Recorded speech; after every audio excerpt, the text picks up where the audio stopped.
Assalamualaikum warahmatullahi wabarakatuh. Waalaikumsalam warahmatullahi wabarakatuh. Yang saya hormati Ibu Kepala Sekolah UPT SDN 33 Sosok, dan yang saya hormati Ibu Guru UPT SDN Negeri 33 Sosok. Alhamdulillah, marilah kita panjatkan puji dan syukur atas kehadirat Allah Subhanahu wa Ta'ala yang telah memberikan kita rahmat sehingga kita dapat berkumpul di ruangan ini pada siang hari ini guna mengikuti sosialisasi penerapan budaya positif. Salam dan sholawat semoga tetap tercurahkan kepada Nabi Muhammad SAW, kepada keluarganya, sahabatnya, tabiat-tabiatnya, dan semoga sampai kepada kita yang masih konsekuen terhadap ajaran beliau. Pertama-tama saya ingin mengucapkan terima kasih kepada Ibu Kepala Sekolah yang telah memberikan support dan dukungannya selama saya mengikuti program calon guru penggerak, dan terima kasih banyak kepada ibu-ibu yang telah meluangkan waktunya untuk mengikuti acara kita pada siang hari ini. Pertama-tama saya ingin memperkenalkan diri dulu. Jadi nama saya Sri Wahyuni Nasruddin dari UPT SD Negeri 33 Sosok. Di sini saya berdiri sebagai calon guru penggerak angkatan 7 Kabupaten Ntreka. Kemudian adapun tujuan diadakannya sosialisasi pada siang hari ini yaitu yang pertama, kami sebagai calon guru penggerak memang diberikan tugas untuk melakukan aksi nyata pada modul 1.4, yaitu melakukan sosialisasi penerapan budaya positif.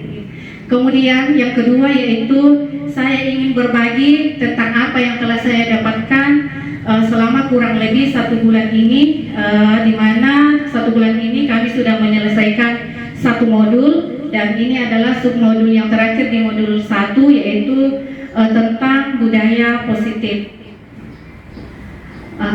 Next.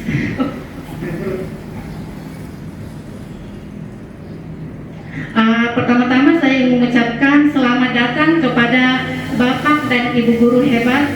Mari belajar bersama, berkolaborasi, saling mendukung demi mewujudkan budaya positif di sekolah yang kita cintai ini. Adapun konsep-konsep utama pada modul budaya positif ini yaitu yang pertama, perubahan paradigma belajar. Kemudian yang kedua, disiplin positif. Yang ketiga yaitu kebutuhan dasar manusia. Yang keempat, motivasi perilaku manusia. Dan yang kelima, posisi kontrol. Keenam, keyakinan kelas. Dan yang terakhir yaitu segitiga restitusi. Jadi inilah konsep utama pada modul positif yang akan kita bahas pada siang hari ini. Yang pertama yaitu tentang pembelajaran dengan paradigma baru. Pembelajaran dengan paradigma baru dirancang berdasarkan prinsip pembelajaran yang terdiferensiasi, sehingga setiap siswa belajar sesuai dengan kebutuhan dari tahap perkembangannya untuk mewujudkan siswa dengan profil pelajar Pancasila. Jadi mungkin selama ini kita memberikan pelajaran di kelas, mungkin selama ini sifatnya hanya klasikal saja. Artinya kita tidak mencari perbedaan di antara siswa-siswa kita sama ratakan. Nah, di sini di paradigma baru itu, apalagi sebentar lagi kita akan menggunakan implementasi kurikulum merdeka, di mana pembelajarannya di situ harus terdiferensiasi. Artinya kita mencari keunikan atau perbedaan-perbedaan yang ada pada siswa kita untuk mewujudkan profil pelajar Pancasila. Di sini ada pun dimensi-dimensi dari pelajar Pancasila, yaitu ada 6 dimensi. Yang pertama yaitu beriman, bertakwa kepada Tuhan dan Maha Esa, dan berakhlak mulia. Kemudian yang kedua yaitu kebinekaan global. Yang ketiga bergotong royong. Keempat kreatif. Kelima bernalar kritis dan mandiri. Lanjut, disiplin positif. Tentunya ibu-ibu di sini pasti sering mendengar kata disiplin. Kira-kira kalau menurut ibu di sini sebenarnya disiplin itu seperti apa? Atau disiplin itu sebenarnya yang bagaimana? Nah, di sini kita akan membahas tentang disiplin positif, yaitu dalam budaya kita, makna dari kata disiplin adalah sesuatu yang dilakukan seseorang pada orang lain untuk mendapatkan kepatuhan. Kita cenderung menghubungkan kata disiplin dengan ketidaknyamanan. Jadi disiplin di sini berkaitan erat dengan peraturan, di mana siswa kita apabila mendengar kata peraturan pasti mereka akan terbebani. Jadi di situ mereka akan merasa tidak nyaman dengan peraturan. Jadi di sini kita sebagai pendidik, tujuan kita adalah menciptakan anak-anak yang memiliki disiplin diri, sehingga mereka bisa berperilaku dengan mengacu kepada nilai-nilai kebajikan universal dan memiliki motivasi intrinsik bukan ekstrinsik. Jadi di sini kita harap siswa-siswa kita itu menjalankan peraturan karena memang timbul dari dalam diri mereka.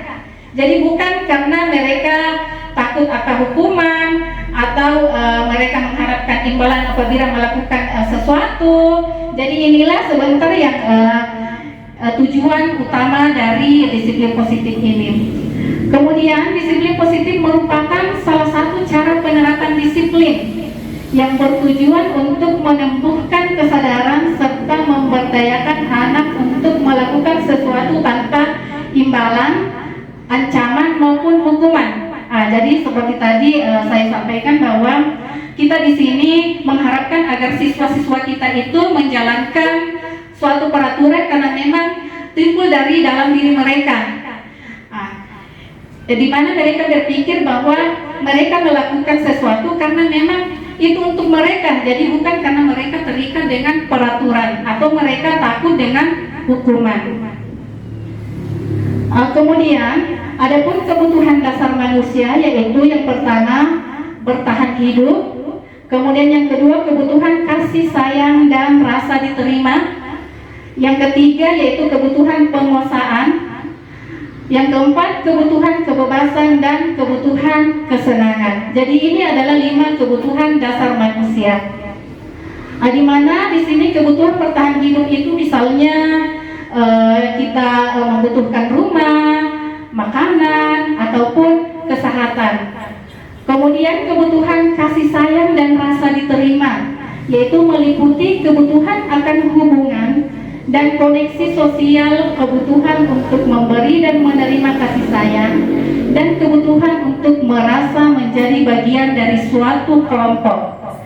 Kemudian kebutuhan pengusahaan yaitu berhubungan dengan kekuatan untuk mencapai sesuatu, diakui atas prestasi dan keterampilan kita, didengarkan dan memiliki harga diri.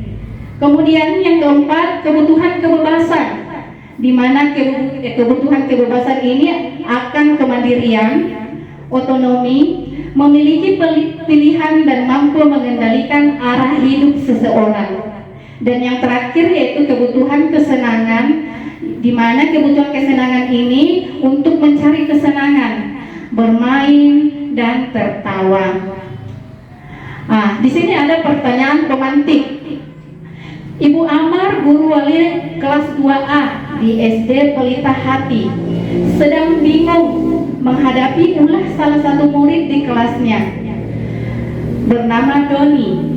Beberapa anak di kelas 2A telah datang pada Bu Ambar dan mengeluhkan perilaku Doni yang sering meminta bekal makan siang teman-temannya dengan paksa. Jika Anda menghadapi situasi seperti Ibu Ambar, apa yang akan Anda lakukan? Menurut Anda, kira-kira apa alasan Doni melakukan hal ini? Jadi ada beberapa kemungkinan yang akan apabila Doni ditanya oleh ibu guru, mungkin ada beberapa alasan yang akan diutarakan oleh Doni. Jadi contohnya yang pertama, apabila jawaban Doni ketika ditanya oleh Ibu Ambar adalah karena ia lapar dan orang tuanya tidak membawakannya bekal makan siang, maka kebutuhan dasar yang sedang berusaha dipenuhi oleh Doni adalah kebutuhan untuk bertahan hidup. Kemudian apabila Doni menjawab bahwa alasannya mengambil bekal temannya, karena dia merasa senang temannya jadi memperhatikannya. Ketika temannya melaporkan tindakan itu pada gurunya dan gurunya memberitahu orang tuanya, sehingga orang tua jadi memperhatikan dia, maka kebutuhan dasar yang sedang dipenuhi Doni adalah kebutuhan akan cinta dan kasih sayang. Mungkin di sini kita sering mendapat siswa kita di dalam kelas yang sering istilahnya caper atau cari perhatian. Mungkin di situ dia membutuhkan kebutuhan cinta dan kasih sayang. Kemudian dalam kasus Doni tadi, apabila jawaban Doni adalah dia merasa hebat karena temannya jadi takut dengan dia dan menuruti keinginannya, maka sebetulnya Doni sedang berusaha memenuhi kebutuhan dasarnya akan kekuasaan. Jadi seolah-olah Doni ini ingin berkuasa di kelasnya, ingin diakui oleh teman-temannya. Apabila jawaban di atas adalah dia merasa bosan dengan bekal makanan yang dibawakan ibunya dari rumah, karena ibunya selalu membawakan bekal yang sama, oleh karena itu dia ingin mencoba makanan teman-temannya yang beraneka ragam, maka Doni sedang berusaha memenuhi kebutuhannya akan kebebasan. Dan apabila Doni menjawab bahwa ia melakukannya karena iseng saja dan dia menikmati ekspresi wajah teman-teman yang kesal karena diambil makanannya, dan menurut dia ekspresi teman-temannya itu lucu, maka berarti Doni sedang berusaha memenuhi kebutuhannya akan kesenangan. Biasa juga ini terjadi di dalam kelas kita itu apabila pada saat pembelajaran ada siswa kita yang pada saat mengikuti pembelajaran itu tidak bersemangat karena dia merasa tugasnya itu saja. Dia mengharapkan pembelajaran yang lebih menyenangkan. Maka di sini tugas kita sebagai guru untuk selalu berinovasi agar siswa kita dapat belajar dengan perasaan senang, perasaan bahagia. Kita lanjut ke motivasi perilaku manusia. Motivasi adalah dorongan yang timbul pada diri seseorang secara sadar atau tidak sadar untuk melakukan sesuatu tindakan dengan tujuan tertentu. Jadi di sini ada beberapa perilaku, ada yang timbul dari dalam dan ada yang karena adanya dorongan dari luar atau adanya bujukan atau rayuan dari luar. Di sini yang pertama, menghindari ketidaknyamanan atau hukuman. Murid melakukan disiplin diri karena ia takut dihukum. Ini merupakan motivasi ekstrinsik. Adanya motivasi dari luar. Seorang siswa melakukan suatu peraturan karena dia menghindari suatu hukuman. Kemudian yang kedua yaitu mendapatkan imbalan atau penghargaan dari orang lain. Murid melakukan disiplin diri karena ia ingin mendapatkan imbalan. Ini juga merupakan ekstrinsik karena adanya motivasi dari luar. Siswa melakukan mengikuti suatu peraturan karena dia mengharapkan suatu imbalan. Jadi nanti pada saat tidak lagi diberlakukan imbalan, mungkin si siswa tersebut sudah enggan lagi mengikuti peraturan tersebut karena si siswa tersebut hanya melakukan karena adanya dorongan dari luar, adanya motivasi dari luar. Dan yang ketiga, menghargai nilai-nilai kebajikan diri sendiri. Murid melakukan disiplin diri karena sadar akan nilai kebajikan dirinya. Ini merupakan motivasi intrinsik. Jadi inilah tujuan kita dalam budaya positif yang ingin kita capai, yaitu siswa melakukan suatu atau mengikuti suatu peraturan karena memang dari dalam dirinya adanya dorongan dari dalam diri siswa tersebut, bukan karena terikat dengan peraturan, bukan juga karena takut akan hukuman atau ingin menyenangkan gurunya saja, tapi memang karena muncul dari dalam diri siswa tersebut. Kemudian adapun konsep disiplin dengan identitas gagal. Yang pertama itu hukuman. Hukuman itu bisa menyakitkan, terutama bagi siswa diri sendiri. Kemudian siswa merasa tidak nyaman dan siswa pun merasa takut. Hukuman juga bersifat memaksa dan murid menyembunyikan kesalahan. Jadi terkadang di sini murid terkadang tidak berkata jujur karena takut akan hukuman. Kemudian siswa menjadi rendah diri. Kemudian yang termasuk juga konsep disiplin dengan identitas gagal yaitu berupa penghargaan. Penghargaan yaitu tidak efektif, kemudian merusak hubungan atau sifat iri. Maksudnya di sini merusak hubungan. Contohnya apabila dalam kelas ada siswa yang dianggap lebih berprestasi dari temannya, kemudian kita memberikan suatu penghargaan, maka akan menimbulkan sifat iri dari teman yang lainnya. Mungkin temannya akan berpikir, kenapa dia terus, saya tidak pernah. Jadi mungkin di situ akan menimbulkan sifat iri terhadap teman-teman di kelasnya. Kemudian mematikan kreativitas. Jadi di sini mungkin siswa berpikir bahwa kalau saya melakukan ini hanya melakukan ini saya sudah dapat penghargaan. Jadi dia tidak meningkatkan kreativitas yang ada pada dirinya. Kemudian merampas hak menghargai dirinya.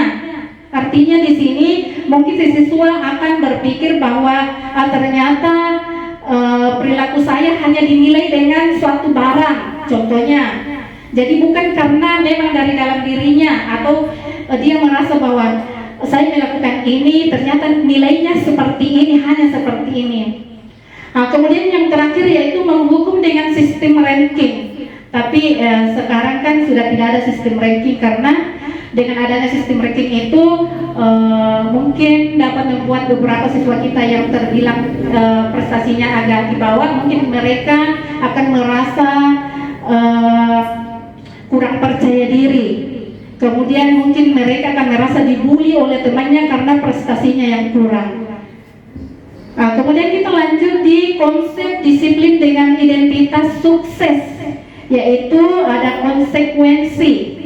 Konsekuensi di sini tentang penguatan jangka pendek. Contohnya di sini apabila di dalam kelas kita, misalnya ada siswa kita yang tidak sengaja menjatuhkan minuman temannya.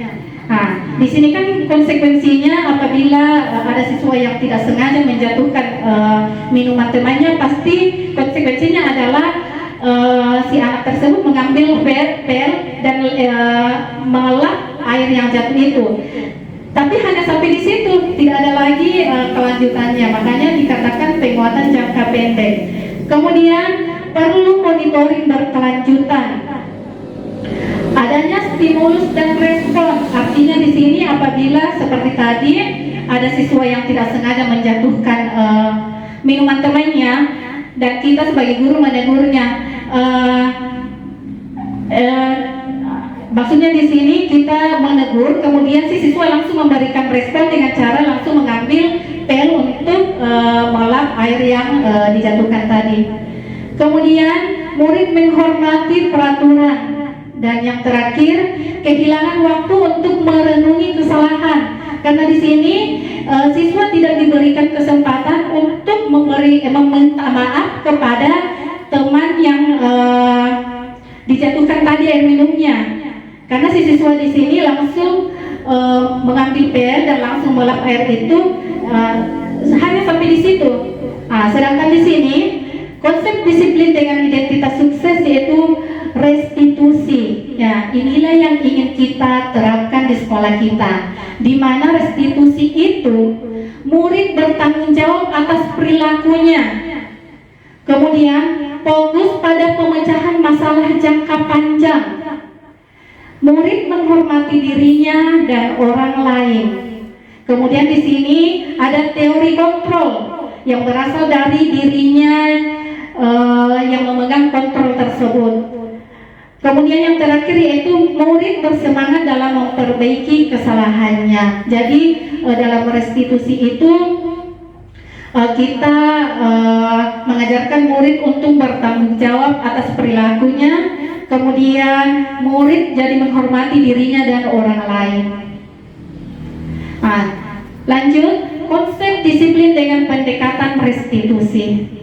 Apa itu restitusi? Jadi restitusi itu adalah proses menciptakan kondisi bagi murid untuk memperbaiki kesalahan mereka sehingga mereka bisa kembali pada kelompok mereka dengan karakter yang lebih kuat. Restitusi juga merupakan proses kolaboratif yang mengajarkan murid untuk mencari solusi untuk masalah mereka dan membantu murid berpikir tentang orang seperti apa yang mereka ingin menjadi atau tujuan mulia dan bagaimana mereka harus memperlakukan orang lain menurut dosen tahun 2004.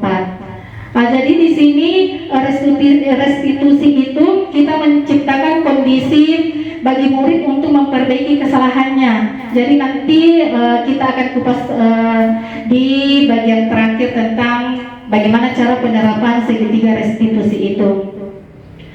Kemudian adapun ciri-ciri dari restitusi yaitu yang pertama, bukan untuk menebus kesalahan, namun untuk belajar dari kesalahan. Kemudian memperbaiki hubungan, tawaran bukan paksaan. Jadi di sini restitusi itu tidak bersifat paksaan, tapi kita memberikan tawaran kepada siswa apa yang akan mereka lakukan untuk menebus kesalahan yang telah mereka lakukan. Kemudian restitusi menuntun untuk melihat ke dalam diri. Restitusi mencari kebutuhan dasar yang mendasari tindakan. Restitusi fokus pada karakter bukan tindakan. Kemudian restitusi fokus pada solusi. Jadi di sini nanti kita akan memberikan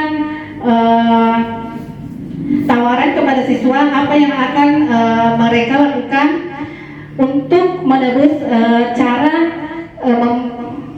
dalam menangani masalah yang mereka hadapi. Kemudian restitusi mengembalikan murid yang berbuat salah pada kelompoknya. Di sini perbedaan hukuman, konsekuensi dan restitusi. Di sini ada contoh kasus, ada siswa yang tidak mengerjakan PR. Apabila dalam hukumannya itu, maka guru menghukum siswa tersebut dengan menghormati bendera selama 10 menit. Guru marah dan murid menjadi takut. Jadi itu adalah bentuk hukuman dalam menangani suatu kasus. Nah, kemudian apabila kita seorang guru memberikan konsekuensi untuk mengerjakan PR saat istirahat atau dikerjakan sebanyak 3 kali lipat, guru tegas dan siswa menghormati peraturan. Jadi itu adalah bentuk konsekuensi. Dan dalam restitusi itu sendiri, cara menanganinya yaitu guru menanyakan keyakinan kelas dirinya dan membantu siswa menyelesaikan masalahnya. Guru terbuka dan siswa menghormati dirinya dan orang lain. Jadi restitusi itu kita menanyakan keyakinan kelas kepada siswa, kemudian membantu siswa dalam menyelesaikan masalahnya sendiri. Kita lanjut ke 5 posisi kontrol restitusi.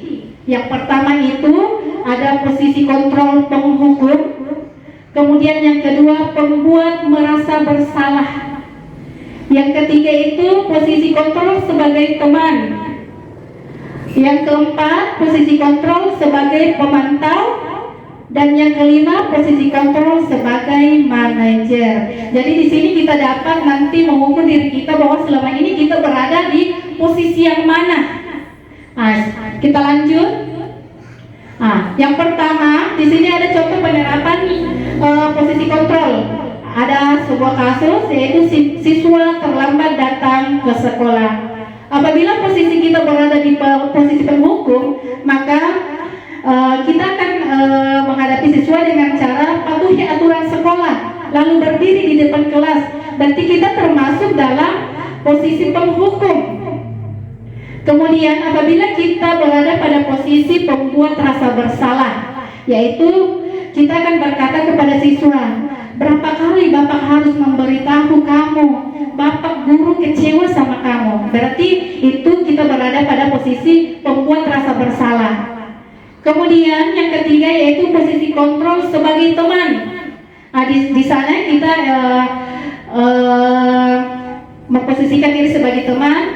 Ayolah, disiplin waktu, buat Bapak guru bangga. Kali ini tidak apa-apa kamu terlambat. Nah, kemudian apabila kita berada pada posisi pemantau, contohnya kamu sudah melanggar, apa peraturan dan konsekuensinya. Jadi kita langsung menanyakan konsekuensi kepada si siswa tersebut. Kemudian apabila kita berada di posisi manajer, yaitu apakah kamu tahu kesalahanmu? Kira-kira bagaimana cara kamu memperbaiki kesalahan ini? Jadi itu adalah posisi manajer, di mana posisi manajer ini lebih banyak digunakan dalam menyelesaikan permasalahan dengan menggunakan segitiga restitusi. Kemudian kita lanjut dengan keyakinan kelas. Mengapa keyakinan kelas? Mengapa bukan peraturan saja? Mengapa kita memiliki peraturan tentang memakai helm pada saat mengendarai kendaraan roda 2 atau roda motor? Mungkin di sini kita memakai helm untuk keselamatan kita. Kemudian pertanyaan yang kedua yaitu mengapa kita memiliki peraturan tentang memakai masker dan mencuci tangan setiap saat? Mungkin di sini kita memakai masker dan sering mencuci tangan itu untuk kesehatan kita. Kemudian, bagaimanakah pembentukan keyakinan kelas itu? Jadi yang pertama yaitu lebih abstrak dari peraturan. Kemudian dibuat dalam bentuk positif. Yang ketiga, sesuai dengan kondisi kelas dan sekolah agar mudah diterapkan. Yang keempat, berupa pernyataan universal. Yang kelima, kalimat sederhana agar mudah diingat. Dan yang keenam yaitu semua warga kelas dilibatkan saat membuat keyakinan kelas tersebut. Lanjut. Di sini ada tabel perbedaan antara peraturan dan keyakinan kelas. Di mana peraturan di sini, contohnya selalu kembalikan buku ke tempatnya. Contoh keyakinan kelasnya yaitu tanggung jawab. Kemudian dilarang mengganggu orang lain. Keyakinan kelasnya yaitu menghormati orang lain. Hadir hadir di sekolah 15 menit sebelum pembelajaran dimulai. Keyakinan kelasnya yaitu menghormati orang lain atau berkomitmen. Selanjutnya, dilarang melakukan kekerasan.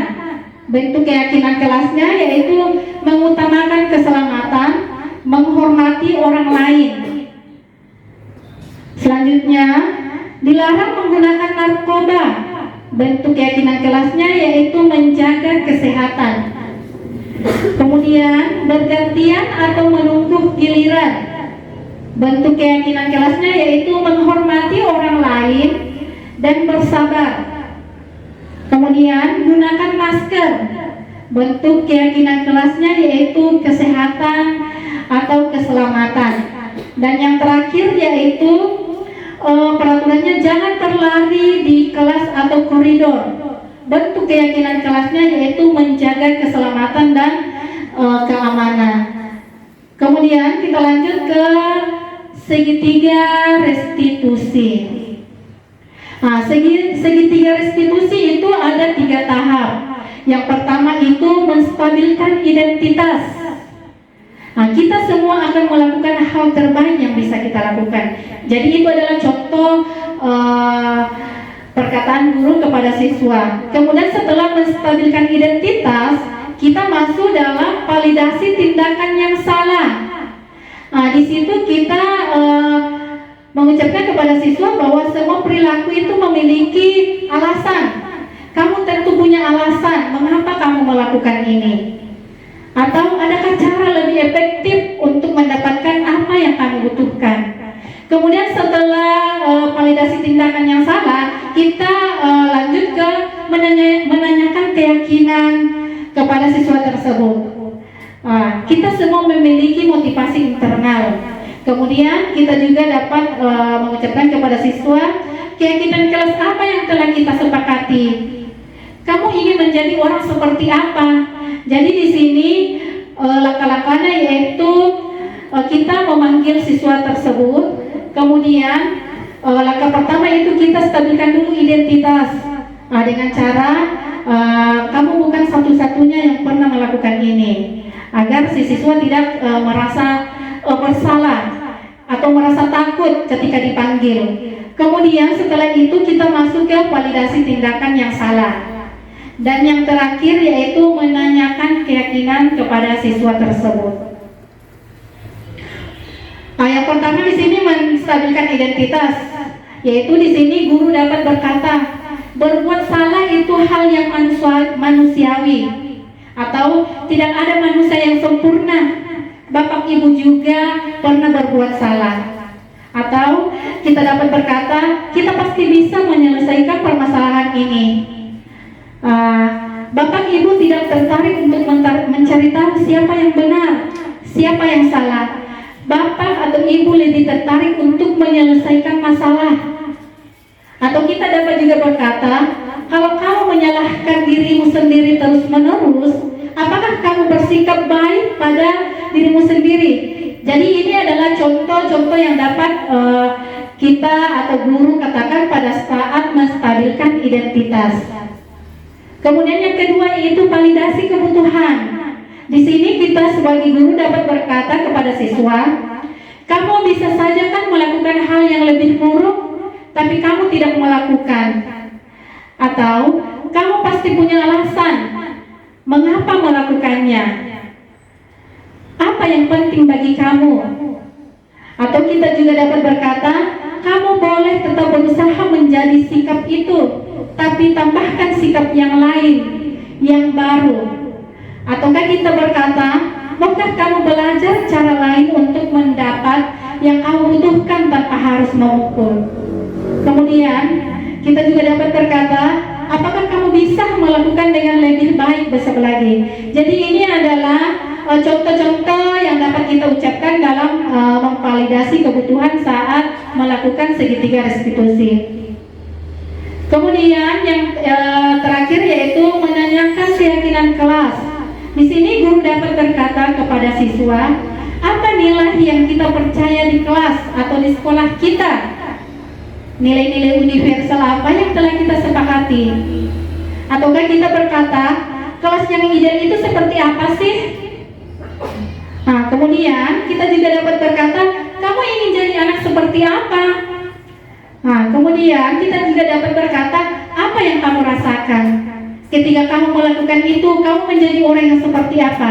Jadi ini adalah contoh-contoh yang dapat kita katakan dalam menanyakan keyakinan kepada siswa.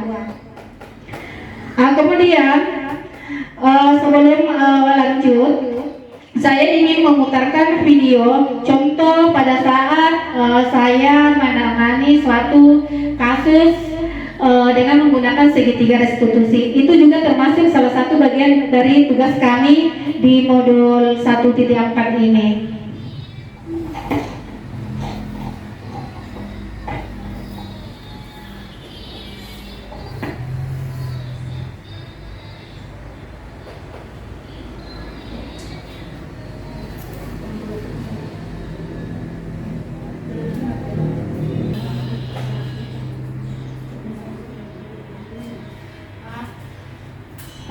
Mohon maaf Ibu dalam video tersebut karena ada kesalahan teknis.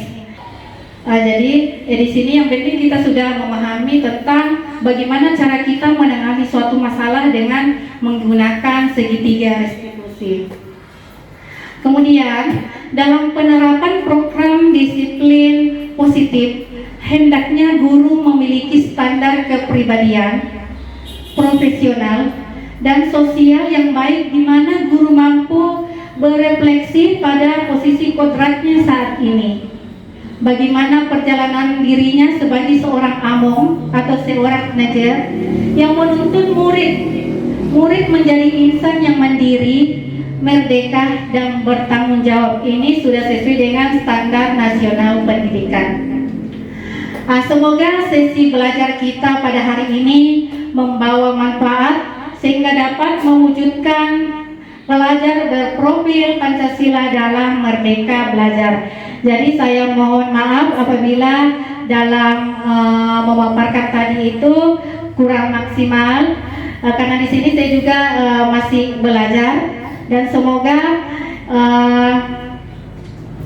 kita dapat sama-sama menerapkan budaya positif di sekolah kita. Mungkin cukup sampai di sini. Assalamualaikum warahmatullahi wabarakatuh.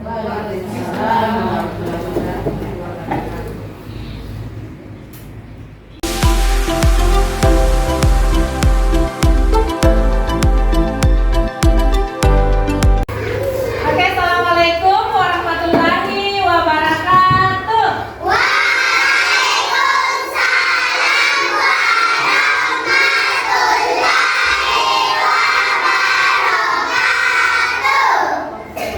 Bagaimana kabarnya hari ini?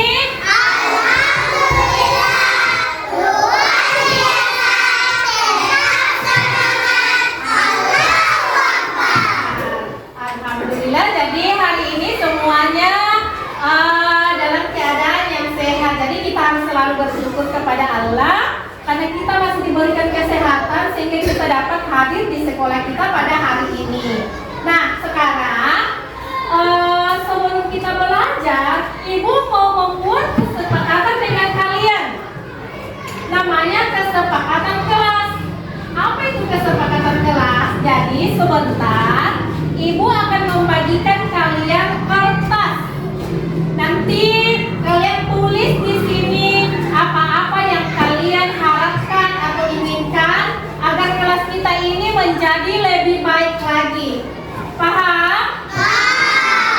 Contohnya, kalau kalian ingin kelas kita menjadi bersih, jadi kita tulis di sini menjaga kebersihan atau membuang sampah pada tempatnya. Kemudian bisa juga kita tulis contohnya saling menghargai dan menghormati. Jadi itu adalah contoh-contoh kesepakatan kelas. Jadi sebentar Ibu bagikan kertas, kalian tulis apa saja yang kalian inginkan agar kelas kita ini menjadi lebih baik lagi. Oke? Oke. Paham? Paham. Jadi Ibu bagi dulu ya.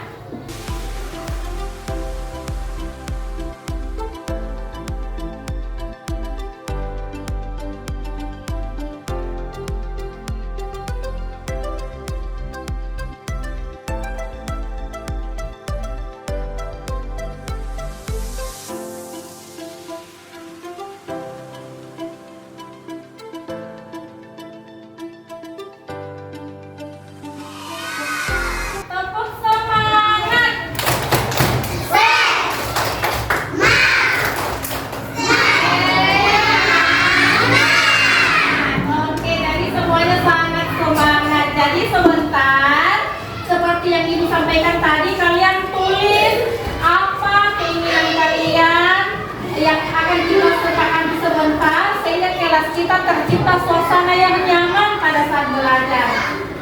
Nanti setelah selesai ditulis, nanti kita pasang di papan tulis yang telah disiapkan. Oke? Oke, silakan ditulis, Nak.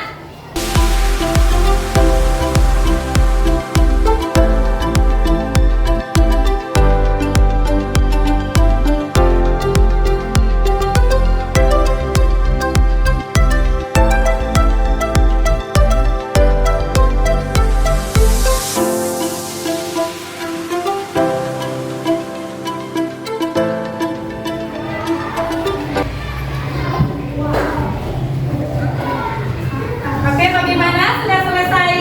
Sudah. Oke, jadi sebentar kalian menempelkan apa yang telah kalian tulis di sini yang telah Ibu siapkan. Tapi pada saat nanti maju ke depan untuk menempel harus tertib. Tidak boleh dorong-dorong, Nak. Oke? Oke. Mulai dari sini, Nak.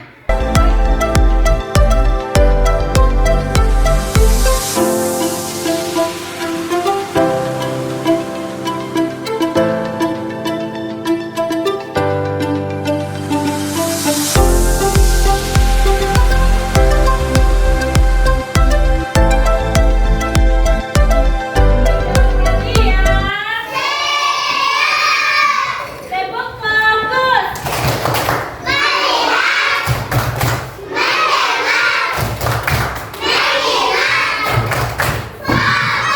Oke, karena semuanya sudah dalam keadaan fokus. Coba, jadi ini tadi adalah hasil tulisan dari kalian semua tentang kesepakatan kelas yang akan kita bentuk di kelas kita.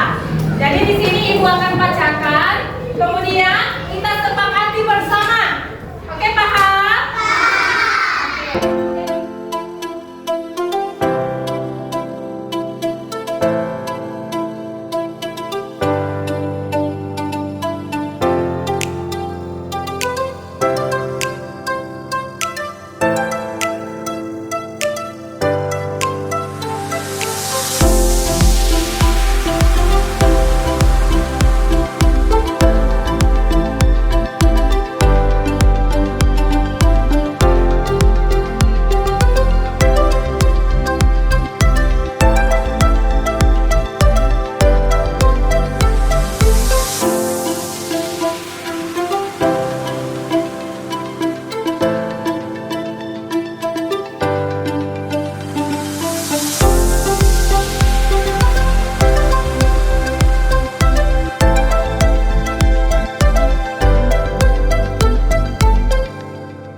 Assalamualaikum warahmatullahi wabarakatuh.